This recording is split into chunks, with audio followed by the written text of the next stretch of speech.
Chief Adebayo Coker stood at the floor-to-ceiling window of his penthouse office on Victoria Island, watching the Lagos Lagoon shimmer in the afternoon sun. From this height, everything looked clean and beautiful, even Makoko. Especially Makoko. He smiled, checking his Patek Philippe watch. In 3 months, that floating slum would be gone, demolished. His lawyers had worked magic. The government contract was signed. Soon, luxury apartments would rise where those wooden shacks now squatted on the water like barnacles. The Venice of Africa, the billboards would say, not the disgrace of Lagos, which is what Makoko really was. His phone buzzed, his wife Kemi. Ade, it's Tund, we're at the hospital, come now. His 12-year-old son, his only child. Adebayo's hands went cold. At Reddington Hospital, the doctor's face told him everything before words could. Your son collapsed during football practice, Dr. Okonkwo said, leading them down the sterile white corridor. Internal bleeding. We need to operate immediately, but what? Do it. Money is not a problem. It's not about money, Chief. The doctor stopped walking. Tund has lost significant blood. He needs a transfusion before surgery. His blood type is OB negative. So get it, you're a hospital.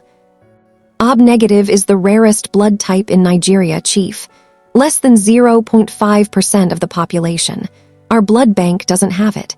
National Hospital is out. We've called every private hospital in Lagos. Kemi grabbed her husband's arm. What are you saying? We're searching, madam. We've sent alerts to blood banks nationwide. But in Nigeria, with our infrastructure, Dr. Okonkwo hesitated. We need to find a donor. Fast. Your son has maybe 24 hours. Adebayo Coker was not a man who accepted defeat. By midnight, his people had contacted every hospital from Calabar to Kano. His tech team hacked into the National Blood Service database. Illegal, but he didn't care. Nothing.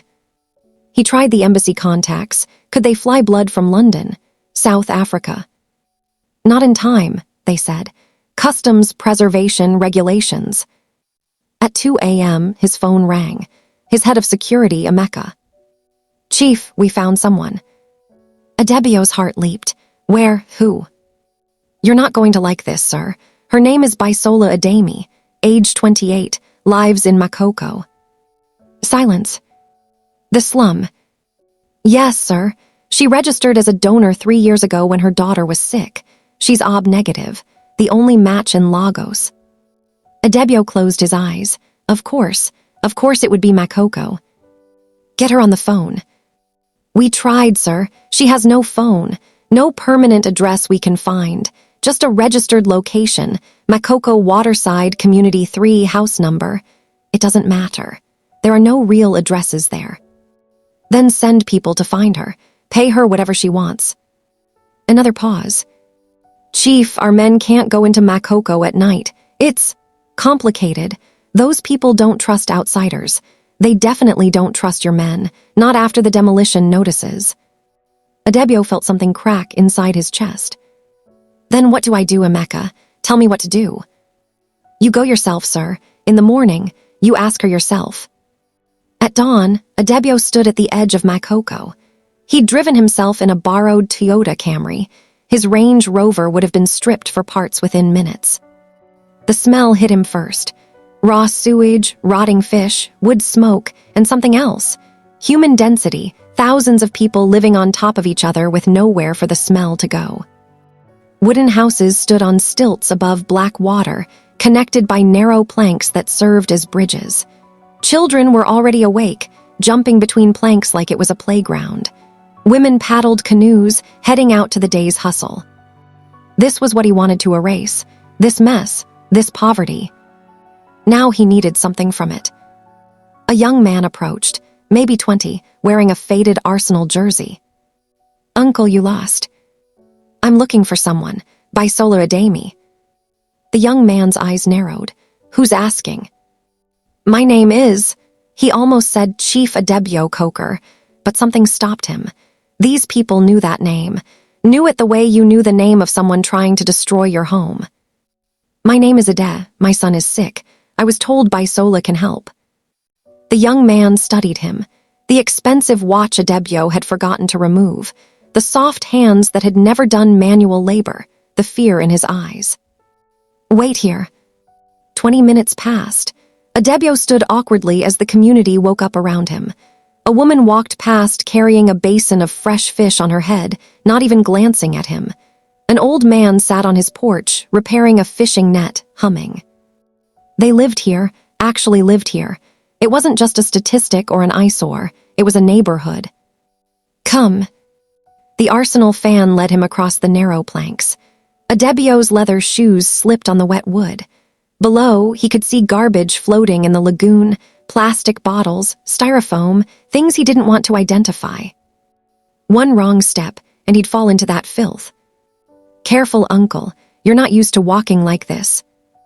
They reached a small wooden house, painted bright blue, somehow cheerful despite everything. A young woman sat outside, braiding a little girl's hair. She looked up.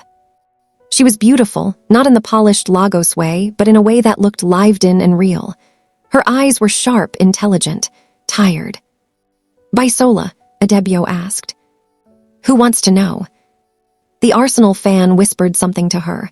Her expression changed, hardened. "You're the one trying to demolish our homes." Adebayo felt the words like a physical blow. Behind Bisola, other people were gathering. Word traveled fast in a place like this. "My son is dying," he said quietly. "The hospital says you're the only person in Lagos with his blood type. AB negative. I'm asking for your help." Bisola stood slowly, leaving the little girl's hair half braided. "Your son," she repeated. "How old?" 12. She nodded. "My daughter is 7. Chidera, say hello to the man who wants to make us homeless." The little girl stared at him with huge eyes. "Mama, is it true? We'll have nowhere to live." "Not if I can help it, baby."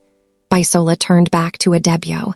"You want my blood to save your son, the same blood that flows through my daughter's veins, the same daughter who will have nowhere to sleep when your bulldozers come." "I'll pay you," Adebayo said desperately. "Name your price, 1 million naira, 5 million, whatever you want." Bisola laughed, a hard, bitter sound. "You think this is about money? You people always think everything is about money." She gestured around.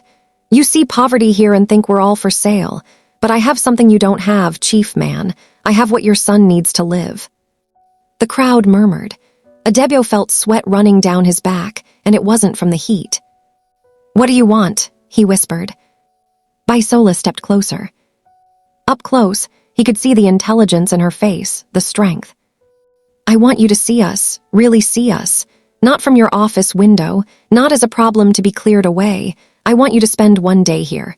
Live how we live, walk where we walk. Then I'll decide if I help you." Adebayo called his wife. "I'll be back tomorrow." "Tomorrow," Adet Tundes. "I know, I'm doing what I have to do." Bisola gave him the rules. No phone calls except that one. No special treatment. He would stay in a room in her neighbor's house. He would eat what they ate, move how they moved. "If you run back to your car, the answer is no," she said simply. The arsenal fan, his name was Joseph, showed him to a tiny room with a mattress on the floor and a mosquito net that had seen better days. "Toilet is communal, down the plank. Don't fall in at night, uncle. Nobody goes swimming to rescue someone in that water." Adebayo lay on the mattress, staring at the wooden ceiling.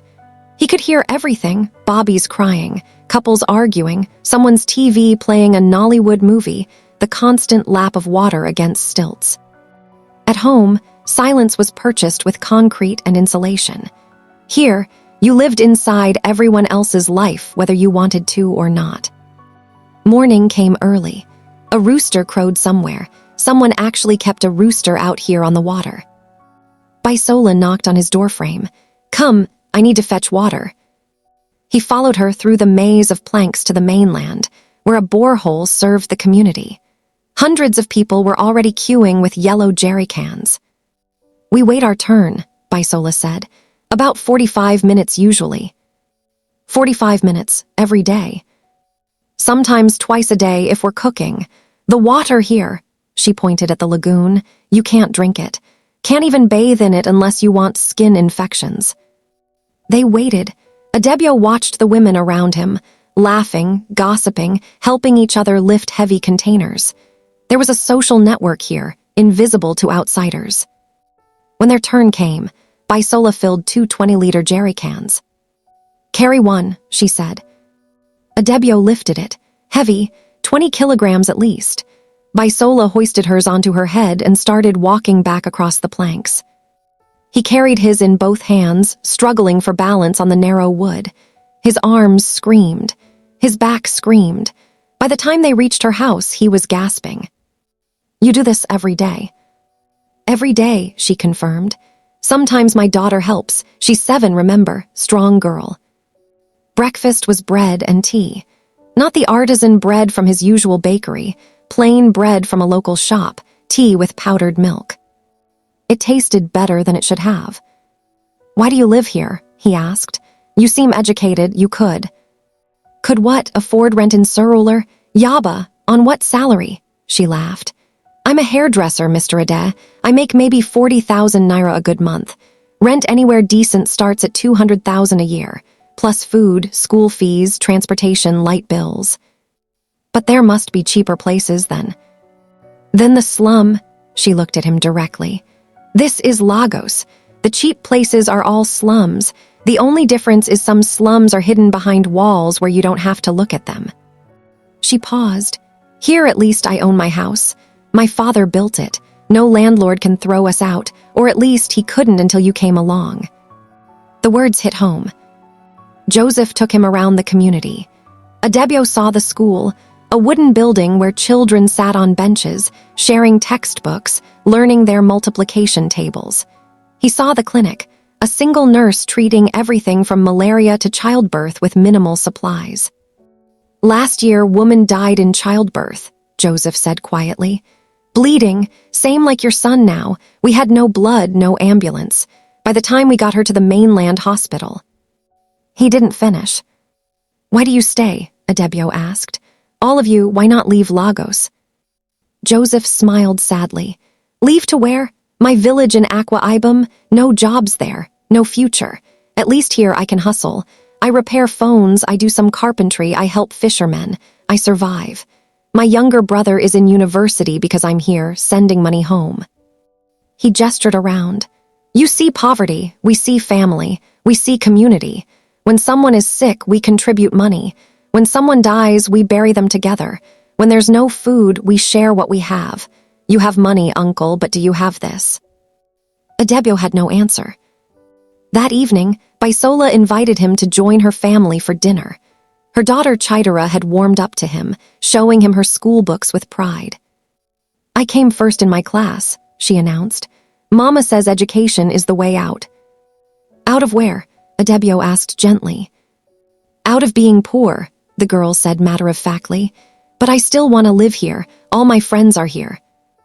Bisola served rice and stew, somehow delicious despite being cooked on a small kerosene stove. "My son loves football," Adebayo found himself saying. "He plays striker, wants to be like Victor Osimhen." "Children need dreams," Bisola said. "What will your son dream of if he lives?" "Anything he wants, everything." "And my daughter, what will she dream of when she has no home?" The question hung in the air. Adebayo set down his spoon. "The development, I was told it would bring jobs, better housing, progress." "Progress for who?" Bisola's voice was sharp but not angry, just tired. "When the bulldozers come, do you think they're building houses we can afford? Those luxury apartments, $3 million each. Who here has $3 million? But the compensation." "Compensation?" she laughed. 200,000 naira per family, enough for maybe 3 months' rent somewhere else. Then what? We start from nothing, no community, no support, just scattered across Lagos like we never existed." Adebayo felt something crumbling inside him. I didn't think about it that way." "No," Bisola said quietly. "You didn't think about us at all. We were just a problem to be solved, an eyesore to be removed." That night, lying on the thin mattress, Adebayo couldn't sleep. He kept thinking about his son in that hospital bed, hooked up to machines. But he also kept thinking about Chidera, showing him her school books, about Joseph, fixing phones to send his brother to university, about the woman he'd watched that morning, paddling her canoe to sell fish before dawn. They were trying just as hard as he'd ever tried. Harder, maybe, with a fraction of the resources. In the morning, Bisola found him sitting on the porch, watching the lagoon turn gold with sunrise. "Have you decided?" he asked. "Will you help my son?" She sat beside him. "I decided last night, before you even came here." His heart stopped, and, "I'm not a monster, Mr. Ade. I'm not going to let a child die because his father is a wicked man. I'll give your son my blood." Relief flooded through him. So intense it hurt. "But," she continued, "I have conditions."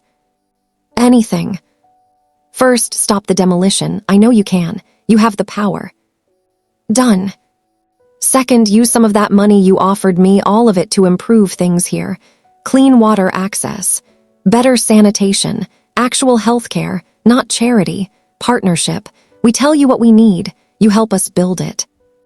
Adebayo nodded. "Yes, I promise." "Third," she looked him in the eye, "don't forget.